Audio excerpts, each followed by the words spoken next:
पुराने ज़माने में एक सल्तनत थी, नूरिस्तान। ये अपनी खूबसूरती, जादुई वादियों, सुनहरी पहाड़ों और नायाब फूलों के लिए मशहूर थी। इस सल्तनत में बादशाह सहाम अपनी दो बेटियों शहजादी आमीशा और शहजादी लारिसा के साथ अमन से रहता था। दोनों बहनें एक दूसरे से बेहद मोहब्बत करती थीं।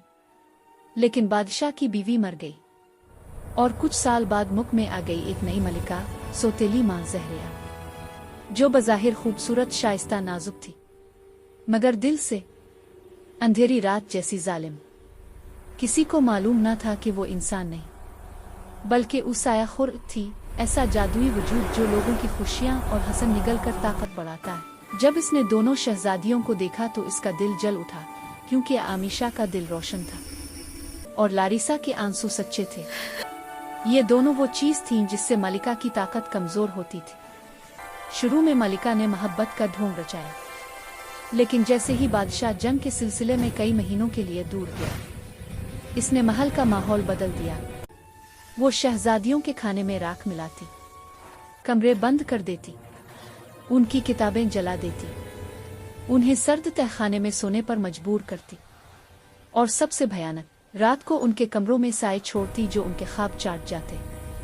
एक बार इसने हंस कर कहा, जिस दिन तुम दोनों की रोशनी खत्म हुई, इस दिन ने मुल्क की सबसे ताकतवर मलिका बन जाऊंगी। आमीशा दोनों में बड़ी थी। वो बहादुर थी, मजबूत थी और हर बार अपनी छोटी बहन लारिसा को अपने सीने से लगाकर कहती, डरो मत, हम जीतेंगे, क्योंकि रोशनी कभी नहीं मरती। इसने महल की पुरानी लाइब्रेरी में एक किताब तलाश कर ली, सायाखोरों के बारे में।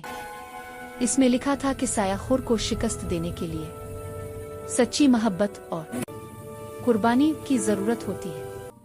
लारिसा नर्म दिल, मासूम, जलते हुए दिल की तरह हसास थी। मलिका इसे ज्यादा निशाना बनाती, इसके ख्वाब छीन लिए गए, आवाज दब गई, दिल डरता रहता। लेकिन इसमें एक ताकत थी, इसके आंसू रोशनी की बूंदें थे जो किसी भी साए को कमजोर कर सकते थे।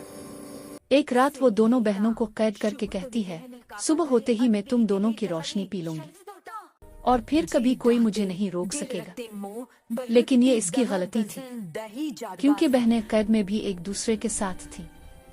आमीशा ने लारिसा का हाथ पकड़ा और बोली, हमें भागना होगा। अपनी माँ की दी हुई निशानी, नूर का पेंडेंट, मुझे मिल गया है, ये हमारी हिफाजत करेगा। दोनों बहनें अंधेरी सुरंग से निकलकर महल के पिछले जंगल की तरफ भागती हैं। साए उनके पीछे दौड़ते रहे, लेकिन लारिसा ने आंसू बहाए और हर आंसू से अंधेरे के राक्षस जलकर खत्म हो जाते। वो भागते भागते चांदनी झील तक पहुंचती है। वहां रहती थी नूर की मुहाफिज प्री इलियाना। इसने कहा, दोनों बहनें अगर एक दूसरे के लिए अपनी जान की कुर्बानी देने को तैयार हो तो मलिका का साया हमेशा के लिए मिट सकता है। शहजादियों ने एक दूसरे का हाथ थाम कर कहा, हम एक हों तो कोई हमें तोड़ नहीं सकता। परी ने उन्हें रोशनी की ढाल और दिल की तलवार। महल वापस आते ही मलिका ने चीख कर कहा, तुम भाग कर भी ना बच सकती, तुम दोनों की रोशनी आज खत्म हो जाएगी। लेकिन इस बार आमीशा ने तलवार उठाई और लारिसा ने आंसुओं से रोशनी की बड़ी लहर पैदा की। मलिका का साया चीखने लगा, इसका बदन पिघलने लगा। वो बहनों को रोकने के लिए अंधेरा फैलाने लगी, लेकिन लारिसा की रोशनी और आमीशा की बहादुरी इस पर भारी पड़ गई। आखिरकार एक बढ़ी हुई रोशनी की लहर ने मलिका का वजूद राख में बदल दिया। उसके साए बखर गए और सल्तनत पर से लानत आतर गई। जब बादशाह वापस आया और हकीकत देखी, वो अपनी बहादुर बेटियों पर फख्र से रू पड़ा। आमीशा को सल्तनत का मुस्तकबिल का ताज दिया गया, लारिसा को नूरिस्तान की रोशनी की मुहाफिज बनाया गया। महल में दोबारा सुकून, हंसी और रंग लूट आए और नूरिस्तान ने एक नया कानून बना, रोशनी और मोहब्बत हमेशा अंधेरे को शिकस्त देती है।